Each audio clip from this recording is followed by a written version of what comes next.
Vocês já devem ter ouvido falar a frase nada mais conservador do que o liberal do poder.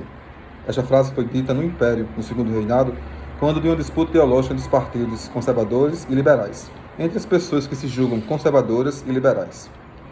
A ordem do discurso desses partidos, dessas pessoas que se intitulam conservadores e liberais, é muitas vezes um pouco contraditória e às vezes hipócrita. Quem melhor estudou o discurso e suas propriedades foi Michel de Foucault, em sua aula inaugural que ele consagrou no célebre livro A Ordem do Discurso. O discurso ele é de muitas facetas, ele é ideológico, ele é plural, ele é singular, ele é machista. O discurso ele se caracteriza como sendo uma apropriação da fala, onde os personagens, os agentes se utilizam para colocar o que pensam naquele momento específico. Ou seja, nada mais conservador do que um liberal no poder, é um atributo de que o partido que está em voga, ou está querendo chegar a algum lugar, eles assumem determinado problema de discurso e acabam fazendo sempre o contrário.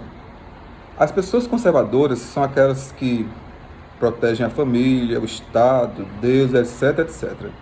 É o governo atual bolsonarista e seus discípulos, seu rebanho. Mas será mesmo que essas pessoas são conservadoras? É muito conservador por aí traindo, é muito conservador por aí fazendo tudo que os liberais fazem. É muito mais fácil apenas atribuir pedras, jogar pedras. E os liberais estão dizendo, banda voou.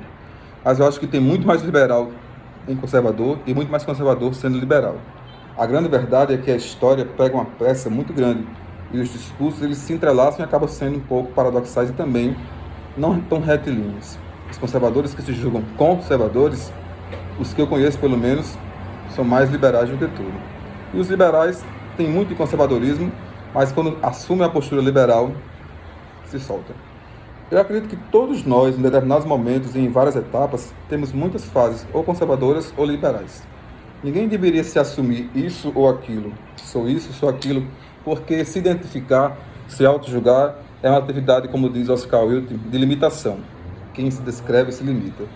Eu acho que para tudo na vida, seja conservador ou liberal, acho que você precisa ter índole, bom caráter e dignidade. Eu acho que no momento de ser liberal é preciso ser, no momento que é para ser conservador é preciso ser, mas principalmente e fundamentalmente sem cair na teia do fundamentalismo, não julgando, não condenando, não criticando, porque os conservadores são aqueles que mais julgam, são aqueles que estão ali dentro das igrejas, com a Bíblia debaixo do braço, servindo de desodorante, e são aqueles que mais atiram pedras. Será mesmo que esses conservadores podem fazer tal discurso? Será que eles têm tamanha propriedade? E será também que os liberais também não são radicais demais ao ponto de merecerem as críticas? Então, o juízo de valor, o julgamento, não é tarefa para a história, para os historiadores. A tarefa da história é apenas armazenar, guardar as informações. O julgamento, quem faz é o povo, quem faz é a justiça, quem faz são as divindades. Seja ela onde for, em quais aspectos e em quais religiosidades forem. Eu prefiro muitas vezes ter que assumir essa postura liberal ou conservadora, porque isso na política, na vida, na sociedade, na filosofia, acarreta muitos problemas. Mas é preciso sim ser conservador quando tiver de ser, é preciso sim ser liberal quando tiver de ser e fazer as defesas, as apologias.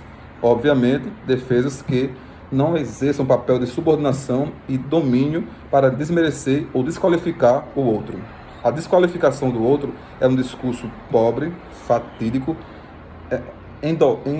endócrino, ali é aquela coisa suja, aquela coisa doentia. A gente não deve se apropriar de nenhum tipo de discurso para desfavorecer. Os discursos eles têm que ser pensados, pautados e estruturados dentro de ambientes, lugares e situações que favoreçam o percurso de crescimento das pessoas, das palavras, das coisas, das instituições e das sociedades. Eu continuo dizendo não a qualquer tipo de discurso de ódio, de rancor e também a qualquer tipo de fundamentalismo contra qualquer tipo de grupo, principalmente aqueles que estão nas margens e nas fronteiras, partindo do pressuposto que ninguém é melhor do que ninguém. Cor de pele, religião, sexo e etc. não faz ninguém melhor do que ninguém. A história, ela é para todos. A história, ela punirá a todos.